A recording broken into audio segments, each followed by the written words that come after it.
एक महिला प्रधानमंत्री का चड्ढी बनियान हवा में उड़ाने वाले कौम के लिए भारत के शेख साहब खुश हो रहे हैं।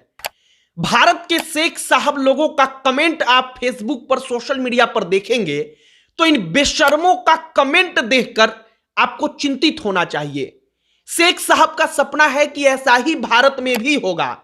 इनको लगता है कि जैसे बांग्लादेश की प्रधानमंत्री देश छोड़कर भाग गई और पीएम हाउस पर कट्टरपंथियों का कब्जा हुआ, उस देश पर कट्टरपंथियों का कब्जा हुआ, वैसा ही भारत में भी होगा। एकदम लॉजिकल तरीके से समझाएंगे कि जो मन में सपना आपके पल रहा है कि भारत में एक दिन ऐसा होगा, तो यह कभी नहीं होगा। जो लोग सोशल मीडिया पर लिख रहे हैं कि इंशाअल्लाह फकीर को भी झोला लेकर भागना पड़ेगा, तो वो याद रखे कि यहां पर पिछवाड़ा फुला दिया जाएगा, लेकिन ऐसा भारत में कभी नहीं होने वाला है। इसके कई सारे कारण हैं।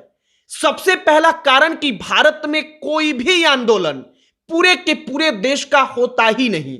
वो आजादी की लड़ाई एक अलग मसला है, लेकिन आजादी की लड़ाई में भी दो अलग अलग पक्ष था, जिसके बारे में आगे हम बातचीत करेंगे। लेकिन भारत देश में वैसा कभी नहीं हो सकता। और इन तमाम कमेंट्स को देखने के बाद आपको सोचना होगा कि आखिरकार ये लोग कौन हैं जो किसी देश में जनता द्वारा चुनी सरकार को तख्ता पलट करके उस देश पर कट्टरपंथियों का कब्जा होता है तो केवल इस्लाम के नाम पर वो खुश होते हैं और वो कहते हैं कि भारत में भी ऐसा होगा, क्योंकि तानाशाही ज्यादा दिन नहीं चलता। एक एक जवाब इस वीडियो में देंगे। आगे बातचीत करने से पहले हमारा नमस्कार स्वीकार करिए। हमारा नाम मोहित कुमार सिंह है और बांग्लादेश से जो तस्वीरें आई हैं, उन तस्वीरों की कहानी जो है वो शर्मनाक भी है। उन तस्वीरों की कहानी चिंताजनक भी है। एक महिला प्रधानमंत्री जिस घर में रहती है, उसका कपड़ा, उसका चड्ढी, उसका बनियान लेकर वहां की जनता, वहां की आवाम सड़कों पर उसको नचा रही है। और आपको लगता है कि यह सब कुछ सभ्य है और यह सब कुछ सही तरीके से वहां पर हुआ और ठीक हुआ, तो यकीन मानिए कि आपका इलाज प्रेम से हो ही नहीं सकता। तमाम कमेंट्स को आप एक एक करके जरा पढ़िए। तमाम कमेंट्स में जिस बात का लक्ष्य दिखाया गया है, उस लक्ष्य को समझिए। तमाम कमेंट्स का मतलब सिर्फ इतना ही है कि अपने भारत में भी ऐसा होगा। जो यहां का फकीर है, मतलब कि वो सीधे नहीं लिख रहे हैं, वो बता रहे हैं कि नरेंद्र मोदी हैं, उनको झोला लेकर भागना पड़ेगा जब जनता उतरेगी सड़क पर तब। अब सबसे पहली बात कि ये अपने आप में अपराध है कि किसी भी देश में जनता द्वारा चुनी गई सरकार का तख्ता पलट करने का कोई बात करे, सोशल मीडिया पर या आपस में बैठकर।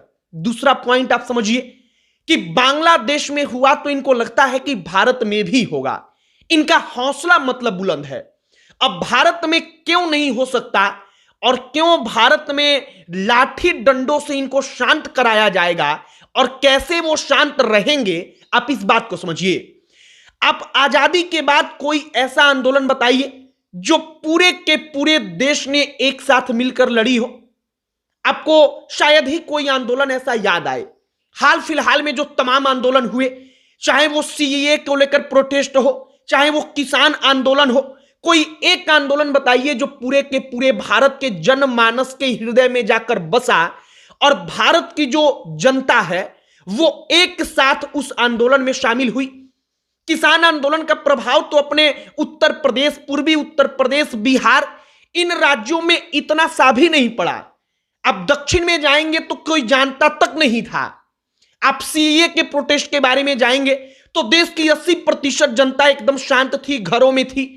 केवल 20% लोगों को परेशानी हो रही थी जो सोशल मीडिया पर जाकर लिख रहे थे, और उनमें से बहुत चुनिंदा लोग सड़क पर थे। मतलब कि भारत में कोई आंदोलन धर्म के नाम पर या इस प्रकार के मुद्दों के नाम पर जिसको सरकार उखाड़ने का कोई सपना देखे, तो वो पूरे के पूरे जनमानस का आंदोलन नहीं बन सकता। दूसरा पॉइंट, भारत देश में या बांग्लादेश में जो हुआ है और भारत देश में वैसा होगा, ये सोचना जो है वो बेहद दूर का सपना है। वो सपने में भी नहीं हो सकता। बांग्लादेश में मुसलमानों को धर्म के नाम पर एकजुट कर लेना आसान था। वहां पर मुसलमान बहुसंख्यक है और तमाम इस्लामिक राष्ट्रों का जाकर आप इतिहास देखिए, चाहे वो पाकिस्तान हो, चाहे वो अफगानिस्तान हो, आप तमाम अलग अलग मुल्कों के बारे में जाकर पढ़िए, आपको पता चलेगा कि धर्म के नाम पर सत्ता परिवर्तन होता है और उसके बाद वो देश, उस देश की अर्थव्यवस्था, उस देश का विकास सब कुछ मिट्टी में मिल जाता है। भारत में यह नहीं हो सकता क्योंकि भारत की बहुसंख्यक आबादी हिंदुओं की है। अब दूसरे पॉइंट पर आइए कि कहीं हिंदू जनमानस जाकर ऐसा करे, तो इसका भी एक छोटा सा जवाब है कि हिंदू जो अलग अलग जातियों में बटा है वो यहां पर काम करने वाला बन जाता है। अब कैसे आपके दिमाग में आ रहा होगा, मसलन उदाहरण के तौर पर कई सारे लोगों ने सोशल मीडिया पर लिखा है तो हमने गौर से इसके बारे में पढ़ा, हमने भी सोचा कि वाकई में जो अलग अलग जातियां हैं उन जातियों के कारण हमारा लोकतंत्र एकदम व्यवस्थित तरीके से चल रहा है और किसी का अगर मंसूबा है कि बांग्लादेश भारत बन जाएगा तो वो कभी पूरा नहीं हो सकता। अब कैसे आप समझिए, अगर किसी एक जाति को आरक्षण के नाम पर दिक्कत है तो वो जाति प्रोटेस्ट करती है तो दूसरा जाति का कोई भी आदमी उसमें नहीं कूदता है, वो उसमें बोलता ही नहीं है क्योंकि दूसरे जात का उससे कोई मतलब होता ही नहीं है। मतलब कि एक जाति विशेष का आंदोलन भारत में होता है, एक धर्म का आंदोलन होता है, भारत में एक क्षेत्र के लोगों का आंदोलन होता है, लेकिन पूरे के पूरे भारत में कोई ऐसा मुद्दा नहीं है कि पूरा भारत एक साथ जुड़कर आंदोलन करे। अब बांग्लादेश में अगर जो कुछ भी हुआ, अगर वो प्रोटेस्ट वाकई में केवल अच्छे मुद्दों को लेकर होता, बेरोजगारी, अच्छे मुद्दों को लेकर होता कि फैक्ट्रियां चले, तो हम उसके समर्थक थे। लेकिन उसके पीछे जो तमाम कहानी है उस कहानी को आप समझ रहे होंगे कि शेख हसीना एक लिबरल थी।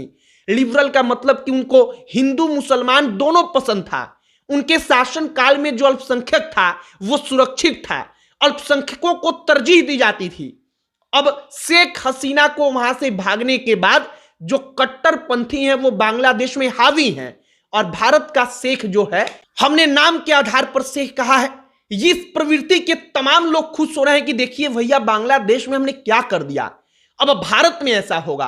तो अंतिम में सिर्फ इतना कहेंगे कि भारत की सेना, भारत की सरकार उतनी सक्षम है कि अगर आपके मन में यह सपना पल भी रहा है तो वो कभी कामयाब नहीं होगा और आपका शरीर भी ठीक तरीके से चलने के लायक भी नहीं होगा अगर भारत में चुनी हुई सरकार को खदेड़कर आप सपना देख रहे हैं कि प्रधानमंत्री के घर में घुसकर आप उसके पलंग पर सोएंगे, लूट खसूट मचाएंगे, तो ये सब कुछ भारत में बिल्कुल नहीं होने वाला। बाकी वीडियो को शेयर कीजिएगा, हमारे चैनल के साथ जुड़ जाइएगा। आगे बांग्लादेश में क्या कुछ हो रहा है उस पर तमाम वीडियो हम बनाते रहेंगे। अब अंत में हमारा परिचय, हमारा नाम मोहित कुमार सिंह है।